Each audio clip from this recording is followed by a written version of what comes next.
Screen पर चल रही विजुअल्स में आपको एक आदमी नजर आ रहा होगा जिसके हाथ में कट्टा है।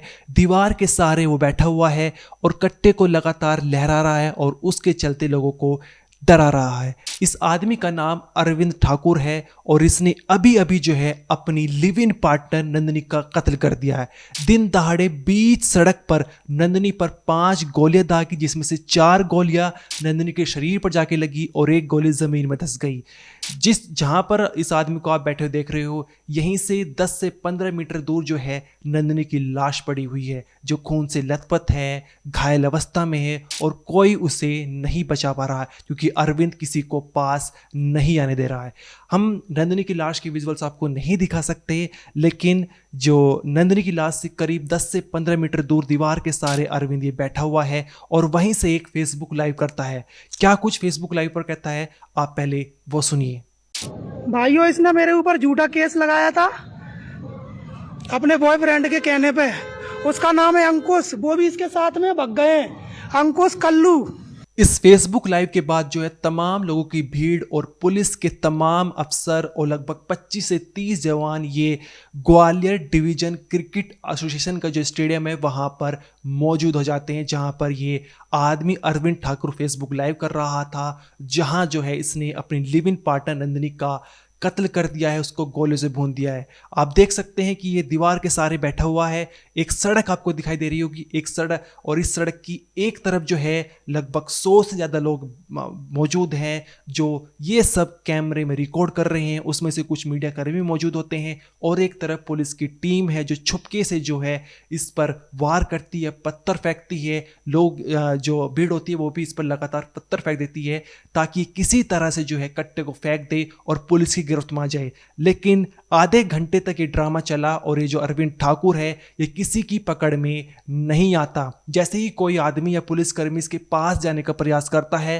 तो ये कट्टे को लहराता है, धमकी देता है, या तो खुद पर गोली मारने की धमकी देता है या फिर किसी पुलिसकर्मी या जो भी लोग इसके पास जाते हैं उन पर कट्टा तान देता है और गोली मारने का प्रयास करता है, जिसके चक्कर में जो है लगभग आधे घंटे तक ड्रामा पर चला और पुलिस इसके पास नहीं जा पाई थी। इसी बीच जो है पुलिस पहले कार्बाइन से फायर करती है, लेकिन कार्बाइन जो है वो चल नहीं पाती। इसके बाद पुलिस को टीयर गैस का सहारा लेना पड़ता है और आप विजुअल्स में देख भी सकते हैं पुलिस जो कई टीयर गैस छोड़ती है इसको पकड़ने के लिए। और लेकिन कुछ देर बाद जो है राउंड से टीयर गैस निकलने भी बंद हो जाती है। लेकिन पुलिस की मशक्क़त के बाद, तमाम कोशिशों के बाद, लगभग आधे घंटे ड्रामा चलने के बाद जो है पुलिस लगातार टीयर गैस छोड़ कर इसको बातचीत से उलझाकर इसके पास पहुंच जाती है और इसको जो है हिरासत में लेती है और फिर जो है जमकर इसके साथ पिटाई भी की जाती है। आप देख सकते हैं कि पुलिस वालों के हाथों में डंडे हैं कई सारे, और इसको जो है खदेड़ कर गाड़ी में ले जाया जाता है और वहाँ इसको पुलिस की गिरफ्त में ले जाता है। लेकिन इसके बाद जो है जो नंदिनी जिसकी लाश पड़ी हुई थी उसको भी अस्पताल ले जाया जाता है। इलाज चल रहा था और इलाज के दौरान उसकी मौत हो जाती है। अब यहाँ पर सवाल उठता है कि अरविंद ने जो है इतनी बेरहमी से दिन दहाड़े 20 सड़क पर अपनी लिव इन पार्टनर नंदिनी का कत्ल क्यों किया। इसकी कहानी हम आपको इस वीडियो में बताएंगे। साथ ही जब आप इन दोनों की कहानी जानेंगे तो बहुत ही चौंकाने वाली है। नंदिनी भी जो है शादीशुदा है और अरविंद भी शादीशुदा है, लेकिन पिछले 2-3 सालों से जो है ये लिव इन में रह रहे थे और यहाँ तक कि इन दोनों ने शादी कर ली थी जिसका किसी को पता ही नहीं था। लेकिन लिव इन रिलेशनशिप के दौरान कुछ ऐसा होता है कि कहानी पूरी तरह पलट जाती है और अरविंद जो है दिन दहाड़े अपनी गर्लफ्रेंड नंदिनी का कत्ल कर देता है, उसकी हत्या कर देता है। जांच पड़ताल में यह भी सामने आया है कि नंदिनी के कम से कम 5 से 6 बॉयफ्रेंड रह चुके हैं। तो ये क्या है पूरी कहानी, इस वीडियो में आपको बताएंगे। नमस्कार, मेरा नाम अनिरुद्ध पवार, आप देख रहे हैं क्राइम तक। नंदिनी की 10 साल पहले दतिया जिले के रहने वाले गोटीराम केवट से शादी हुई थी, लेकिन शादी कुछ समय बाद जो है अपने पति के दोस्त छोटू केवट, निमलेश सेन और फिरोज खान से जो नंदिनी के अवैध संबंध चालू हो जाते हैं। यहाँ तक कि 2017 में जो है इसने अपने चौथे प्रेमी के साथ मिलकर बॉयफ्रेंड निमलेश सेन की हत्या करवा दी थी, जिसके जुर्म में जो है ये 4 साल 6 महीने तक जेल में रही थी और 2022 में जो है ये जेल से बाहर आई थी। इसके बाद 2022-23 में इसकी मुलाकात ठेकेदार अरविंद से होती है, जहां पर दोनों में प्यार हो जाता है और यहां तक कि 2023 में आर्य समाज के मंदिर में चुपके से ये दोनों शादी कर लेते हैं। और यहीं पर अरविंद की भी शादी पहले हो चुकी है, उसके 2 बच्चे हैं और एक बच्चा 8-9 साल का जो है वो नंदिनी का भी है। लेकिन ये सारे रिश्तों को शर्मसार करके चुपके से बिना किसी को बताए 2022-23 में आर्य समाज मंदिर में शादी कर लेते हैं और फिर 2-3 साल जो है अलग अलग जगहों पर लिव इन रिलेशनशिप में रहते हैं। लेकिन इसी लिव इन रिलेशनशिप के दौरान इन दोनों के झगड़े बढ़ जाते हैं और यहाँ तक कि कई बार नंदिनी ने अरविंद के खिलाफ मुकदमा दर्ज कराया हुआ है। 2024 में नंदिनी ने अरविंद के खिलाफ मुकदमा दर्ज कराया था कि इसने मुझे कार से कुचलकर मारने का प्रयास किया है और इसके चलते हत्या के प्रयास के आरोप में अरविंद के खिलाफ मुकदमा दर्ज हुआ था। लेकिन जब ये बात कोर्ट तक ये मामला पहुंचा तो नंदिनी पलट गई और इसने कहा कि ये सब ऐसी कोई कहानी नहीं, मैं अपना बयान वापस लेती हूँ। जिसके चलते अरविंद जो है जमानत पर बाहर आ चुका था और दोबारा से अरविंद और नंदिनी के बीच में नए रिश्ते की शुरुआत हो चुकी थी। दोनों लिव इन रिलेशनशिप में रहने लगे थे।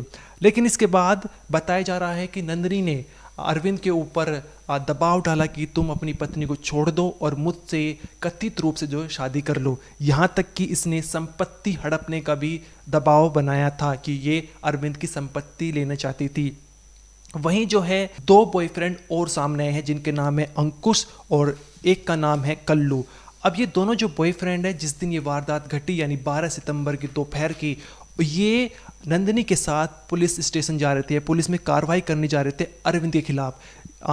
अंकुश का कहना है कि अरविंद जो है वो सोशल मीडिया पर नंदिनी की अश्लील वीडियो को जो है वायरल करता है और इसके खिलाफ हम मुकदमा दर्ज कराने जाते थे। लेकिन बीच रास्ते में जो है ग्वालियर डिवीजन क्रिकेट एसोसिएशन का जहाँ स्टेडियम है, यहीं पर अरविंद गाड़ी को रोकता है और कट्टा जो है वो नंदिनी की तरफ कर देता है और जैसे ही गोली चलाता है तो अंकुश और कल्लू जो नंदिनी के बॉयफ्रेंड थे वे दोनों वहाँ से फरार हो जाते हैं। और वहीं पर जो है अरविंद का कहना है कि ये औरत जो है बहुत झूठी है और ये अपने बॉयफ्रेंड के साथ मिलकर मुझे झूठे मुकदमों में फंसाने का प्रयास कर रही है। देखिए, लगभग 4 बजे पुलिस पार्टी पेट्रोलिंग में थी। ये सूचना मिली कि स्टेडियम के पास में गोली चलने की सूचना मिली है। इस सूचना पर इमीडिएट सीएसपी नागिन सिकरवार और थाना प्रभारी पड़ाव मौके पहुँचे। मौके पे जो हालात थे उसमें एक युवती घायल अवस्था में थी जिसकी बाद में शिनाख्त नंदिनी के रूप में हुई और एक युवक था जो इसकी शिनाख्त अरविंद के रूप में हुई। उसके पास फायर आर्म था और आसपास पूरी पब्लिक थी। पुलिस के लिए बड़ी चुनौती थी कि फायर आर्म वाले आरोपी को किस प्रकार बिना नुकसान हुए गिरफ्तार किया जाए, कस्टडी में लिया जाए। मौके मौजूद अधिकारियों ने अपने विवेक का पर्चा देते हुए और एकदम से जो प्रोफेशनल दक्षता है उसका पर्चा देते हुए टीयर गैस का उपयोग किया। टीयर गैस सेल के धुएं में उसको समझ नहीं आया वो क्या करे और उस कंडीशन में उसको फायर आर्म के साथ में कस्टडी में लिया गया। इस पूरे केस में जो युवती घायल है उसको इमीडिएट सुरक्षित तरीके से अस्पताल ले जाया गया, ट्रॉमा सेंटर में आईसीयू में इसको एडमिट कराया गया। ये पूरी जो घटनाक्रम है इसकी पृष्ठभूमि में ये जो व्यक्ति अरविंद है ये विवाहित है और ये पिछोर थाना क्षेत्र का रहने वाला है। इसके 2 बच्चे हैं, पत्नी है जो उसके गृह ग्राम में रहते हैं। ये महिला जो नंदिनी हैं ये बेसिकली दतिया की रहने वाली हैं। इनका पूर्व पति है और इनके भी एक बच्चा है। ये 2022 में अरविंद के संपर्क में आई। 2022 से लेके अभी तक अलग अलग जगह पे मुरार थाना क्षेत्र में, सिरोल थाना क्षेत्र में ये लगभग 3 साल से बिना अपने विवाहित वैध पति पत्नी को डाइवोर्स दिए हुए अवैध रूप से लिव इन रिलेशनशिप में रह रहे थे। इस अवधि में इनके लगातार विवाद हुए, झगड़े हुए और इस प्रकार से करीब 5 अपराध, मारपीट और हत्या के प्रयास के दर्ज किए गए। 2024 में इस नंदिनी के द्वारा ये आरोप लगाया गया था कि अरविंद ने उसको कुचलने का प्रयास किया गाड़ी से। पुलिस ने उसकी गिरफ्तारी की, गिरफ्तार करके उसको जेल भेजा गया। लेकिन बाद में न्यायालय में जमानत के विचारण के दौरान महिला अपने बयान से पलट गई और उसके द्वारा बताया गया कि उसको ये घटना झूठी लिखाई गई है। उस आधार पे करीब 2.5 महीने जेल में रहने के बाद अरविंद की जमानत हुई। जनवरी में जमानत से छूट के आने के बाद अरविंद ने जो जानकारी प्रेमा फेसिए अभी पुलिस को दी है कि इसके द्वारा काफ़ी उसकी जो संपत्ति थी उसको हड़प लिया था और इसको पुनः दूसरे मुकदमों में फंसाने की धमकी दे रही थी, जिससे प्रताड़ित था। इस संबंध में महिला के द्वारा भी अभी रिसेंट में शिकायत की गई थी। तो अरविंद को ये डर था कि दोबारा से इसको फंसा देगी और ना तो उसके साथ रहने के लिए तैयार थी। अरविंद को ये भी डाउट था कि ये दूसरे अन्य इसके जो मित्र हैं उनके साथ निवासरत है। तो ब्लैकमेलिंग और अवैध संबंध के कारण ये प्रथम दृष्टया घटना होना पाया गया है। इस घटना में अभी आरोपी कस्टडी में है, FIR दर्ज की जा रही है। महिला के बारे में ये भी जानकारी मिली है कि पूर्व में 2017 में दतिया में इसके द्वारा अपने एक मित्र के साथ मिलके अपने एक कथित पति की हत्या की गई थी। उस हत्या के आरोप में लगभग 4.5 साल ये जेल में रही थी। तो महिला की पृष्ठभूमि और जो विगत जो इसके द्वारा रिपोर्ट कराई गई अरविंद के साथ रहते हुए, तो बेसिकली इस प्रकार के अवैध संबंध, ब्लैकमेलिंग, उसके चलते घटना हुई है। लेकिन पुलिस ने इस पूरे घटनाक्रम में बहुत ही सूझबूझ और तत्परता के साथ कार्रवाई की गई, प्रभावी कार्रवाई की गई। इस प्रकार के आरोपी जो उस परिस्थिति में था जिसके पास फायर आर्म था, उसको काबू में करना, उसको कस्टडी में लेना बिना किसी को क्षति पहुंचाए हुए, ये सराहनीय कार्य है। बाकी इसमें वैधानिक कार्रवाई की जा रही है। पुलिस ने अब आरोपी अरविंद को गिरफ्तार कर लिया है और नंदिनी की मौत हो चुकी है। लेकिन जिस तरह से आरोपी अरविंद ने अपनी live in partner, girlfriend Nandini की हत्या करी, बीच सड़क पर उसको गोले से भून दिया और यहाँ तक कि हत्या करने के बाद वहीं पर करीब 40 से 45 मिनट बैठा रहा है। पुलिस की तमाम टीम मौजूद आ गई, तमाम अफसर आ गए, लेकिन ना तो किसी से डरा ना ही ये सहमा। ये जो लगातार पुलिस वालों को और आम लोगों को धमकाता रहा, कट्टे के सारे डराता रहा और पता नहीं क्या इसकी मंशा थी कि क्यों वहाँ से भागना नहीं चाहता था। ये आराम से वहाँ से भाग सकता, लेकिन ये भागा नहीं था। वहाँ से इसने फेसबुक लाइव करी जहाँ पर इसने कहानी बताई कि ये नंदिनी जो है बहुत झूठी है, मेरे पर झूठे मुकदमों पर केस कर रही है और इसके चलते मैंने इसकी हत्या करी, मेरी कोई गलती नहीं है, मेरी किसी से कोई दुश्मनी नहीं है। लेकिन जिस तरह से मध्य प्रदेश पुलिस ने मशक्क़त के बाद जो है यह आरोपी अरविंद को गिरफ्तार किया, यहाँ तक कि ये भी सामने निकल कर आया है कि नंदिनी ने पहले ही पुलिस को इन्फॉर्म कर दिया था कि मेरी हत्या हो सकती है। आरोपी जो अरविंद है वो मुझे उससे डर लग रहा है। ये इस इंसिडेंट से पहले ही नंदिनी ने मध्य प्रदेश पुलिस को, ग्वालियर पुलिस को इन्फॉर्म कर दिया था। लेकिन ऐसा सामने निकल कर आया है कि ग्वालियर पुलिस ने एक्शन तेजी से नहीं लिया, जिसके चलते नंदिनी इस दुनिया में अब नहीं है। क्या इसमें ग्वालियर पुलिस की गलती, ये भी जांच का विषय बना हुआ है। लेकिन अभी जो है अरविंद को गिरफ्तार कर लिया है और जिस तरह से कहानी सामने निकल कर आई, जो विजुअल सामने निकल कर आई, कुछ विजुअल्स हम आपको दिखा नहीं सकते, लेकिन ये बहुत ही खतरनाक और डराने वाले हैं।